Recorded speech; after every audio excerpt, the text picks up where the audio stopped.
This is John W. Whitehead, author of Battlefield America, The War on the American People, bringing you a message about the state of our nation.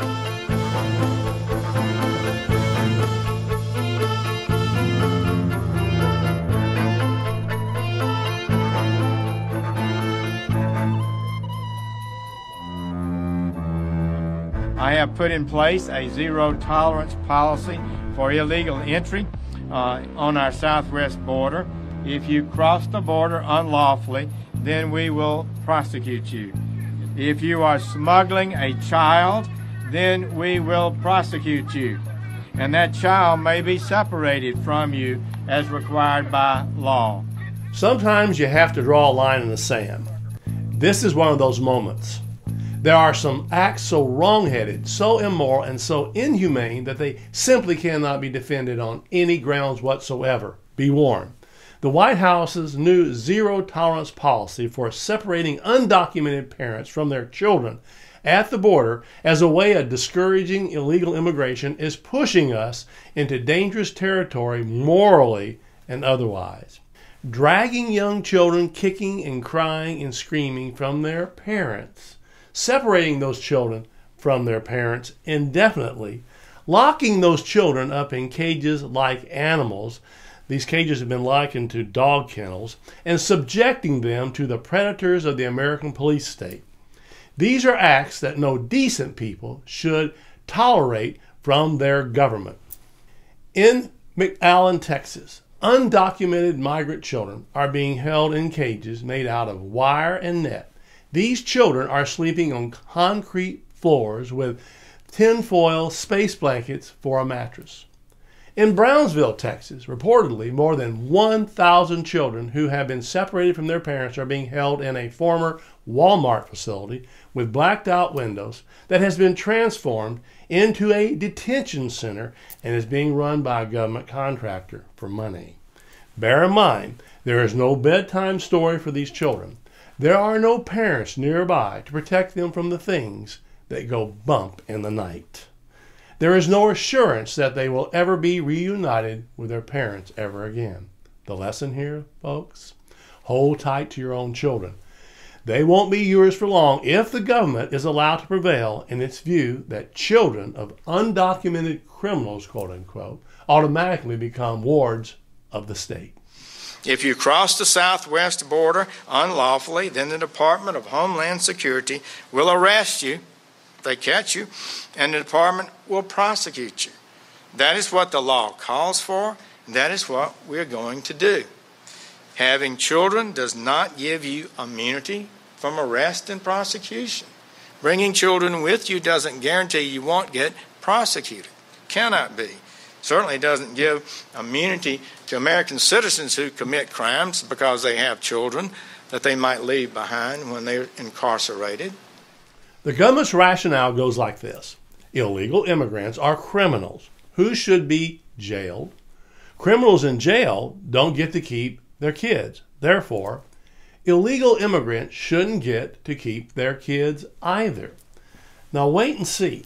Allow the government to inflict this kind of terror on other people's children, and it won't be long before you and yours find yourselves in the government's crosshairs.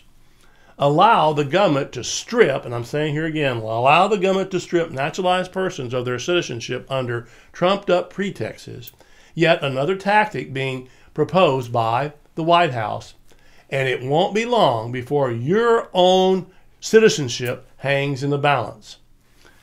Allow the government to treat whomever it pleases with disrespect and an utter disregard for the rule of law, and it won't be long before your rights are also being disrespected. History says this. Whether you're talking about weapons of war used abroad or police state tactics deployed against enemy combatants, these methods always come home to roost, and badly most of the time. So, if you're inclined to advance this double standard because you believe you have done nothing wrong and have nothing to hide, let me say this: beware. There's always a boomerang effect. whatever dangerous practices you allow the government to carry out, whether it's in the name of national security or protecting America's borders or making America great again, rest assured, these same practices can and will be used against you when the government decides to see and to set its own sights on you.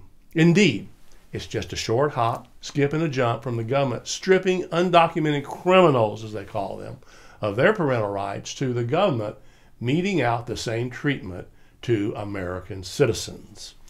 After all, in this era of over-criminalization in the American police state, we are all guilty of breaking at least 3 laws a day without even knowing it, because there's so many laws in the book. So, folks, what does this say? We're all at risk. With good reason, the policy of caging children has been widely denounced, with the United Nations Human Rights Office calling for the U.S. to immediately halt this practice. All along the border, parents without proof of U.S. residency and or citizenship are finding their families snatched up and shoved into an already overburdened system that sees them not as human beings but as numbers in a system, quotas, and units. Between October 2017 and April 2018, more than 700 families were torn apart, with parents being separated from their children. This includes, believe it or not, more than 100 children under the age of 4. There are now over 10,000 migrant children in government custody in 100 U.S. shelters in 14 states in this country. All 10,000 of these children have been forcibly separated from their parents. These 100 shelters, as they're called, are already at 95% capacity and are expected to add thousands of bed spaces in the coming weeks, we are told. The government has already considered housing these children on military bases, believe it or not. Historically, America, the United States, has granted asylum to victims of domestic abuse and gang violence, especially women with children. That clemency is being upended by a hardline approach to immigration that treats anyone, absolutely anyone, who approaches our borders for sanctuary, whether or not they have a legitimate case to plead, and they're being treated as criminals. Just recently, in a severe break with U.S. policy, Attorney General Jeff Sessions ordered immigration judges to stop granting asylum to most victims of domestic abuse and gang violence, a move that will block tens of thousands of individuals from looking to America as a safe haven. So what we've done with regard to the asylum process is try to just bring it back to where it has been and what Congress intended for it to be when they passed the INA, the Immigration and Nationality Act, a number of years ago. Under the INA, asylum is available for those who leave their home country because of persecution, fear on account of their race, religion, nationality, membership in a particular social group or political opinion. Asylum was never meant to solve all problems, even serious problems that people face every day all over the world. And you may have heard that I've restricted asylum eligibility or denied asylum eligibility to certain people, that I've changed the law. But that's not exactly right. I've not made new law. I've simply reinstated and implemented what Congress has passed, what I believe they clearly intended. Asylum is not generally for those who suffered from a private act of violence or if a gang is in the neighborhood. We have to make a choice. Do we continue to allow the word to spread that you can come here and there will be no consequences? Or do we finally send the message that we're going to enforce our laws? In the Trump administration, we enforce the law. Thanks to the Trump administration's 100% prosecution policy, these families are being torn apart without any chance whatsoever at a fair hearing before a judge to assess their plea for asylum or any hope of keeping their children in their custody and under their protection. In fact, The government is labeling any child who arrives at the border with an undocumented family member as unaccompanied, quote unquote. What this means is that, for all intents and purposes, that child will become the property of the U.S. government and its contractors to do with as it wills the moment its family crosses the border.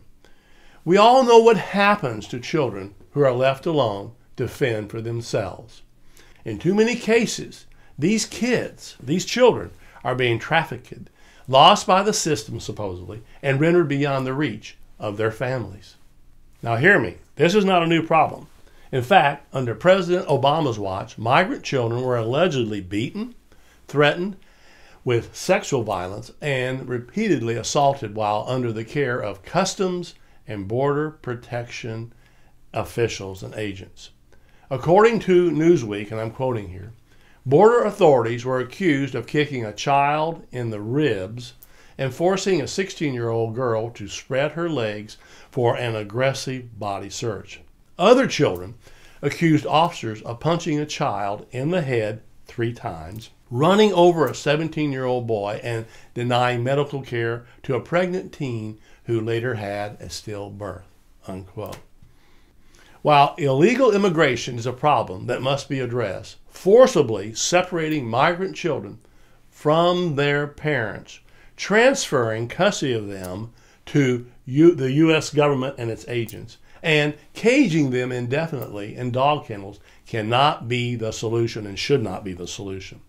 The law of reciprocity applies here. What I'm referring to is the Golden Rule, which is found in nearly every world religion, including Judaism and Christianity. It means this. It means that we should treat others as we would have them treat us. In other words, if you don't want to be locked up in a prison cell or a detention camp, and if you don't want your children to be forcibly separated from you, caged and lost, then don't allow these evils to be inflicted on anyone else, no matter how tempting the reason or how fervently you believe in the so-called cause. Too often, those who claim to be pro-life and pro-family are only pro-life and pro-family when it suits their politics and when the lives and families in question are deemed worthy enough of protecting.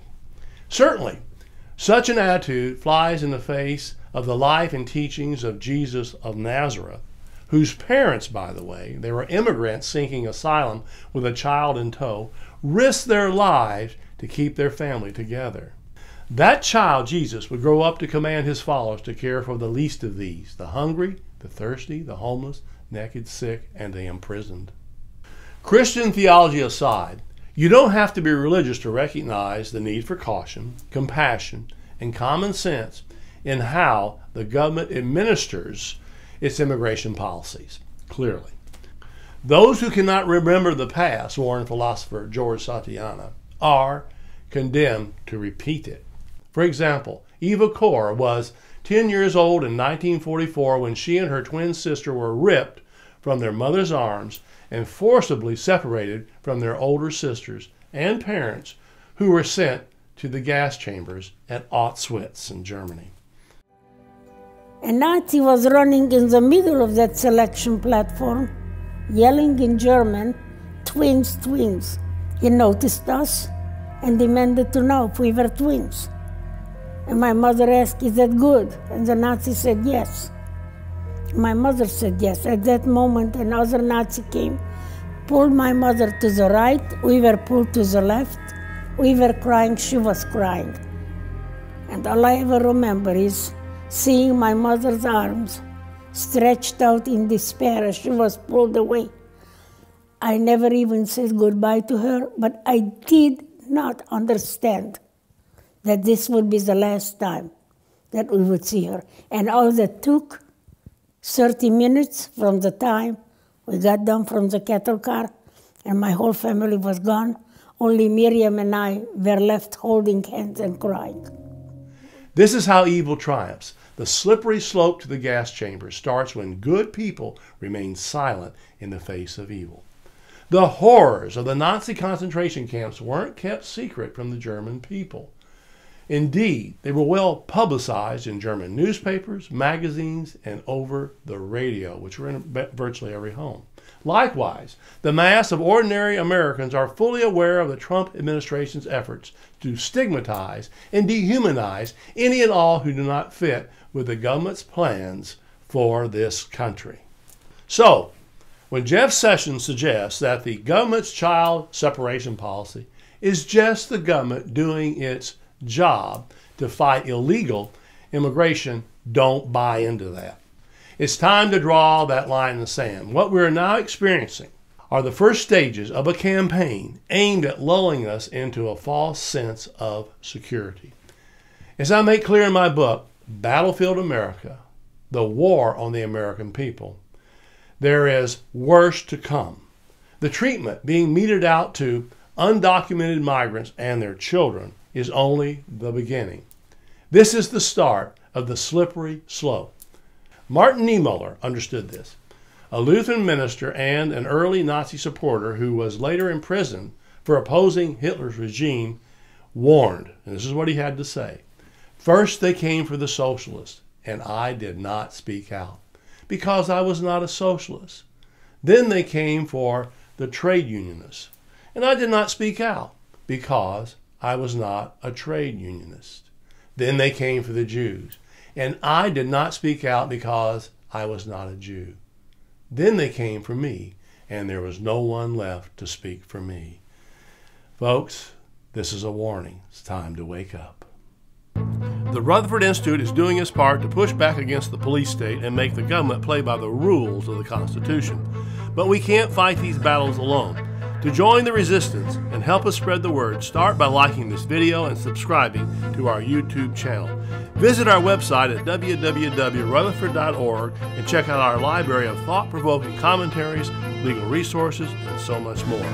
Subscribe to our email alerts and I will send you my weekly commentary, Rutherford Press alerts, and a weekly rundown of pertinent headlines and news articles to keep you apprised of the growing threats to our freedoms. And finally, if you are able, please consider making a tax-deductible donation to the Rutherford Institute by again visiting us online at www.rutherford.org or donate using PayPal. Your donation allows the Rutherford Institute to push back against the government's power grabs, corruption, and ongoing assaults on the Constitution. Together, we can make America free again.